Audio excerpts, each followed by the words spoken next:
তোমায় ভালোবেসে একবার নয়, বহুবার তোমার শহরে ফিরেছি। তোমার কাছে ভালোবাসার অনুরোধ করেছি।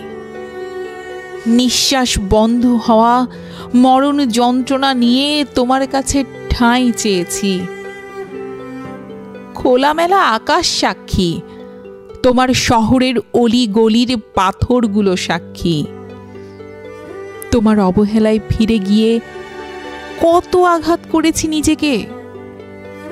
আধার রাতের চাঁদ জানে কত রাত হাঁটুতে মুখ গুজে ছটফটিয়ে কাটিয়ে দিয়েছি। ভালোবাসার আবদারে আবার তোমার শহরে ফিরেছি। বন্ধু হতে চেয়েছি, তবুও ভালোবাসা পাইনি। আক্ষেপ নিয়ে শুধু তোমায় ভালোবেসে গেছি। তৃষ্ণার্ত প্রাণীর মতো ছটফট করেছি। আমি শুধু তোমার থেকে অবহেলাই পেয়েছি। তোমারে ভুলতে আমি নিরুদ্দেশ পর্যন্ত হয়েছি। তবু তোমার স্মৃতি আমার পিছু ছাড়েনি।